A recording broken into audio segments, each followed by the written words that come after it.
Hey guys, this is Matt Core from Ctrl+Paint.com, and today let's paint a glass marble. Now in the last video we left off with this block in. Doesn't look very realistic, but it gives us a great starting point. Because when we look at each of these areas of color, they're essentially an average. Well, the process of refining for me is to lock the transparent pixels, or any other sort of edge control you want to do, and then begin to get a little bit more specific.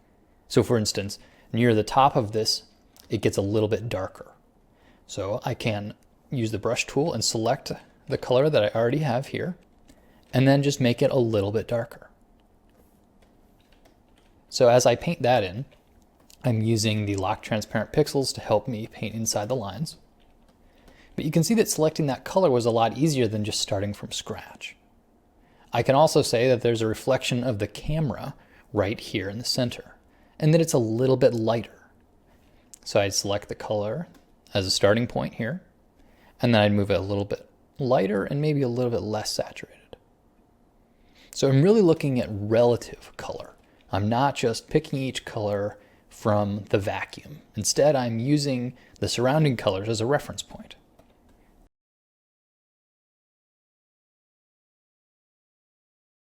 Another thing to notice from the reference is there's a bit of colored haloing around this reflective highlight. So for that, I might make a separate layer, select my starting color here, and then figure out the relative difference. And then I can paint that in here.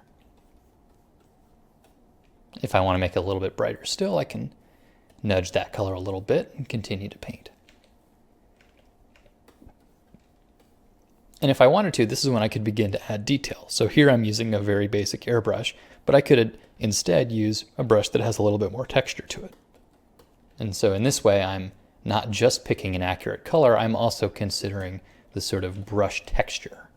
I'm really trying to indicate that surface. But the changes now are all very subtle. As I paint, I ask myself, is the part of the reference I'm looking at lighter or darker than what I currently have in my image? And then I'll adjust accordingly, just a little bit.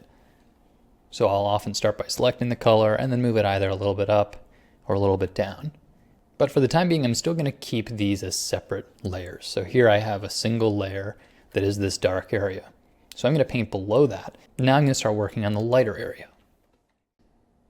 And even though I've sped up the footage here, I'm just doing the exact same thing. I'm breaking down an area of flat color into slight variations. A little lighter, a little darker, a little more saturated, a little less saturated. And then I'll follow the exact same process here with my shadow. So here I am actually going to flatten all the shadow layers together to be a single layer. And once again, I'm going to use the existing color I have as a bit of a reference point, and then paint in slight changes, whether they're lighter or darker, until it begins to approach the example I'm looking at in my reference. Now that my image is beginning to come together, I'm going to start adding in the little tiny details. Again, I want to work in passes, making sure the whole image is looking correct before I get tied into these tiny little things. But now it's time to zoom in on a new layer and begin to paint in these little divots in the glass. So I'm just going to select colors that are already in my image and paint in those little tiny imperfections.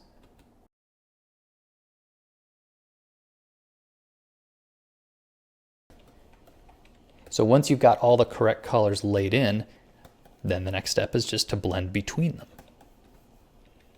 But no matter how you do it, whether it's just with the brush tool or with smudge tool, this is when you start looking at how colors transition from one to the next.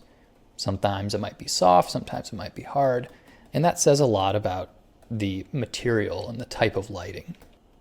And then at the very end of the process, I like to paint with a large airbrush, very gently, just to kind of flatten out certain areas. Because sometimes as you begin to add in all these little tiny details, you end up with too much visual noise and clutter. And then I'll erase that away where it got a little too heavy-handed, specifically here where I want to retain that sharpness and that pop of a highlight. As long as you started with a pretty nice block in, it's going to be much easier to do this refining phase with confidence because you're really just adding detail and fixing edges. But if you want to paint like this, you just have to understand the basic principles. We used locked transparent pixels to stay painting inside the lines as we refined our areas of color. Then once everything was looking pretty good, we flattened it all together and began to work on our edge control using on-screen blending and the smudge tool. Now, if you want to know more about either of those techniques, follow the links at the bottom of the post and you can watch videos that explain them in depth. Have fun painting. Thanks for coming to the site, guys.